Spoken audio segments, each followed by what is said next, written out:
பச்சை புடவைக்காரியாய் உன் தாய் மீனாட்சி நான் இன்று வந்திருக்கிறேன். இனி உன் வாழ்வில் பணத்தை எண்ண நேரம் இருக்காது.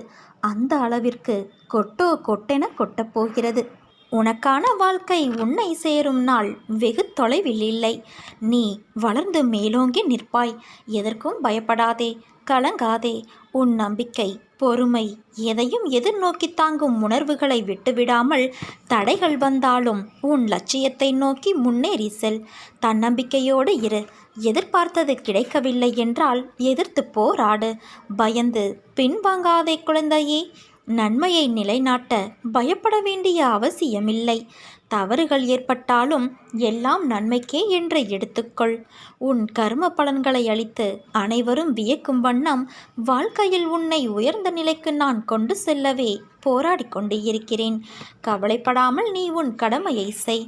நீ என் குழந்தை. உன்னை பாதுகாப்பது என் கடமை. உன் சந்தோஷத்தில் என் சந்தோஷம் இருக்கிறது. அப்படி இருக்கையில் நான் உன்னை கஷ்டப்பட்டு கொண்டே இருக்க விடுவேனா? பொறுமையாக இரு. நம்பிக்கைதான் வாழ்க்கை.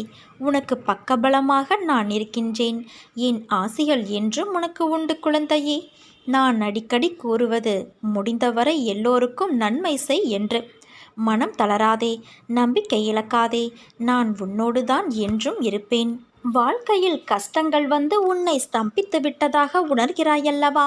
ஆனால் அது உன்னையும் உன் வாழ்க்கையையும் நல்ல திசையில் போக காரணமாய் இருந்தது. நீ போகும் பாதையில் முட்கள் உன்னை குத்தி வழி கண்டது என நினைப்பது சரிதான். ஆனால் அந்த முட்கள் உன் கால்களில் குத்தாவிட்டால் நீ மேலே நிமிர்ந்து கொண்டேதான் நடந்திருப்பாய்.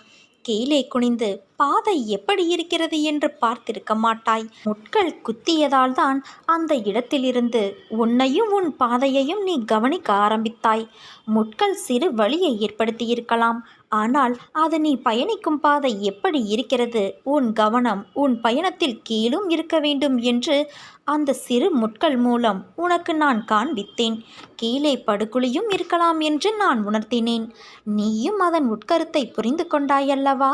நிச்சயம் இனி நீ ஜெயிக்கப் போகிறாய். உன் வழி என்பது உன்னுடைய அகத்தையும் புறத்தையும் சுத்தப்படுத்தத்தான்.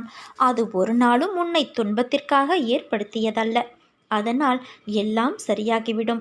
எதற்கும் அஞ்சாதே குழந்தையே. உன்னோடும் உன் குடும்பத்தோடும் நான் இருக்கின்றேன். நீ என் பரிபூரண அருளும் ஆசீர்வாதமும் அன்பும் பெற்ற என் செல்ல குழந்தை. என் பிள்ளையே, நீ எடுத்த முடிவில் என்றும் உறுதியாக இரு. யாராவது உன்னை குழப்புவார்கள். நீ அதை கேட்டு குழம்ப வேண்டாம். நீ எடுத்த முடிவின்படி நீ அந்த வழியிலேயே செல். உனக்கு துணையாக நான் இருப்பேன். பின்னால் வரும் காலகட்டங்களை நினைத்து வருந்தாதே. உனக்குள் இருக்கும் பக்தியும் நம்பிக்கையும் உன்னை ஒருபோதும் கைவிடாது. எல்லா காலகட்டத்திலும் நான் உன்னோடு இருப்பதால் உனக்கு எதுவும் நேராது. அஞ்சாமல் உன் முடிவை சரியாக செயல்படுத்தி உன் வாழ்வை மகிழ்ச்சியான வழியில் கொண்டு செல். நிச்சயம் நல்லதே நடக்கும். ஒரு பக்கம் விதி, இன்னொரு பக்கம் கர்ம வினை. இவை இரண்டும் தான் இன்று ஏற்பட்டுள்ள உன் சூழ்நிலைகளுக்கு காரணம். இவற்றிலிருந்து நீ மட்டும் அல்ல, எவரும் தப்ப முடியாது. ஆனால் நீ என் பார்வைக்கு திரும்பியதால் உன் வசத்தை நான் கைப்பற்றி உனக்கான அனைத்து சிக்கல்களிலிருந்தும் உன்னை விடுவித்து கொண்டு வருகிறேன். உலகத்தில் என்ன மாறினாலும் நகர்ந்தாலும் நான் உன்னை விட்டு ஒருபோதும் அகலமாட்டேன். உன்னில் எப்போதும் நான் இருப்பேன். உன்னுள் இருக்கும் நான் என்ற கேள்விகளுக்கு நீ எந்த நேரத்தில் என்னை கை காட்டி நான் தான் என்று பதில் சொன்னாயோ அப்போது முதல் நீ முக்தி என்ற ஞானத்தின் மீது சவாரி செய்து கொண்டு இருக்கிறாய் என்று அர்த்தம். நீ ஜெயிக்க வேண்டிய 2 விஷயங்கள் உண்டு. அது உன் மனமும் புத்தியும் தான். இவற்றை ஜெயித்தால் நீ வாழ்க்கையின் அர்த்தத்தை உணர்ந்து விட்டாய் என்று அர்த்தம். உனக்கான வெற்றி காலம் ஆரம்பித்துவிட்டது. என் குழந்தைகள் அனைவரின் இதயத்திலும் நான் இருக்கும்போது வழியில் நீ கதரும் ஓசைக்கு நான் எதிர் ஓசை கொடுத்து வழியை ஏற்கிறேன். உன் வழிகள் உன் துன்பங்கள் என்பது எனக்கானது. என்றும் நீ மகிழ்வோடு வாழத்தான் நான் ஆசைப்படுவேன். நீ என்னுடைய ஆலயத்தில் கால் எடுத்து வைப்பது எதை போன்றது என்று தெரியுமா? ஓட்டப்பந்தயத்தில் வெற்றி கோட்டை தொடுவது போன்றது. என்னுடைய ஆலயப்படியில் காலை வைத்தவுடனே அது உன்னை உடனே அரவணைத்து உனக்கு தேவையான அனைத்தையும் செய்ய ஆரம்பித்து விட்டது. நீ என் ஆலயப்படியில் கால் பதித்தவுடனேயே உன் துன்பங்கள் அனைத்திற்கும் முடிவு வந்துவிட்டது. இங்கே எந்த கிரகத்திற்கும் வலு கிடையாது. அவை செயலிழந்து விடுவதால் உனக்கு உடனே ஆரோக்கியமும் க்ஷேமமும் தாய் வீட்டு பரிசாக அளிக்கப்படுகிறது. என்னுடைய உதி என்னும் விபூதி மிகவும் சக்தி வாய்ந்தது. அது என் யோக சக்தி என்பதை உணர்ந்து பயன்படுத்துகிறவர்களுக்கே பலன் தரும்.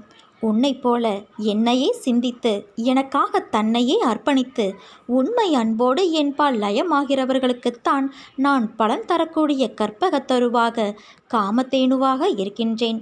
மற்றவர்களுக்கு நான் ஒரு உதவா கரைதான்.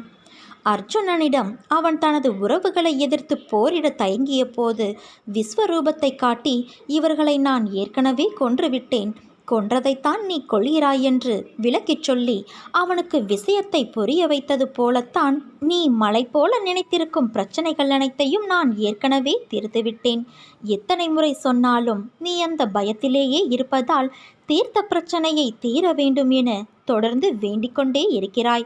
இனி வரப்போவது எல்லாம் உனக்கு வசந்த காலமே. வாழ்வில் எதையெல்லாம் நீ நிரந்தரம் என யாரை எதிர்பார்த்து இருந்தாயோ அவர்களால் உனக்கு நன்மை இல்லை என்பதை உணர்த்தவே அவர்களின் சுயரூபத்தை நான் உனக்கு வெளிப்படுத்தினேன்.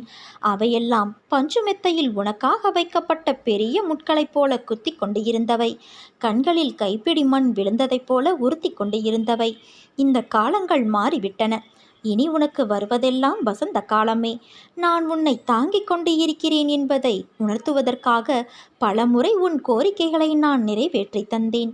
இக்கட்டான நேரங்களிலெல்லாம் உடனிருந்து உன்னை காப்பாற்றினேன். நீ கூப்பிட்ட நேரத்திலெல்லாம் பதில் குரல் கொடுத்தேன். உன் பிரச்சனைகள் ஒன்றும் உன்னை செய்து விடப்போவதில்லை. பெரிய துன்பம் எதுவும் இனி உனக்கு வந்து விடப்போவதில்லை. விரைவில் நீ கேட்ட யாவற்றையும் என்னை நினைத்து கொண்டு மகிழ்ச்சியோடு நிம்மதியோடு அனுபவிக்க இருக்கிறாய். இந்த உலகத்தில் அனைத்து ஜீவராசிகளும் என் கட்டளைக்கு உட்பட்டவையே. அது யாராக இருந்தாலும் விதிக்கப்பட்ட கர்ம பலன்களை அனுபவித்தே ஆக வேண்டும். இது உலக நியதி. ஆனால் உன் கர்ம பலனையும் அனைத்து ஜீவராசிகளின் கர்ம பலன்களையும் சேர்த்து நான் சுமந்து கொண்டு இருக்கிறேன். நீ செய்யும் அனைத்திற்கும் நான் கணக்கு வைத்திருக்கிறேன். எனக்கு தெரியாது என்று மட்டும் நினைக்காதே. ஒவ்வொரு செயலிற்கும் தனித்தனியாக கணக்கு வைத்திருக்கின்றேன். எல்லாவற்றையும் செய்துவிட்டு என்னை எப்படி உன்னால் அழைக்க முடிகிறது? எப்படி என் நாமத்தை உன்னால் உச்சரித்து கொண்டிருக்க முடிகிறது? உன் மனதில் எந்த சலனமும் இல்லாமலாயிருக்கிறாய்? நான் உன் பாவ மூட்டையை சுமந்து கொண்டு இருக்கிறேன். நீ செய்த தவறை உணர்ந்து கிடைத்த வாழ்க்கையை நிம்மதியாக வாழ கற்றுக்கொள். என் மீது முழுமையாக பக்தியை செலுத்து. உனக்குள் இருக்கும் கெட்ட எண்ணங்களையெல்லாம் மாற்றுவதற்கு நான் வழி செய்து கொண்டு இருக்கிறேன். உன் சுபாவத்தை மாற்றிக்கொள்ள முயற்சி செய். உன் வாழ்க்கையில் ஏற்பட்ட துயரங்களை விரைவில் அகற்றி உனக்குள் இருக்கும் கெட்ட சிந்தனைகளை நான் ஒழிக்கப் போகிறேன். காத்திரு குழந்தையே, நீ என் பிள்ளை. உன்னை கண்டிக்க புத்தி புகட்ட எனக்கு மட்டும்தான் உரிமை இருக்கிறது. கவலைப்படாமல் இரு. அனைத்தும் மாறப்போகிறது. நீயும் மாறப்போகிறாய்.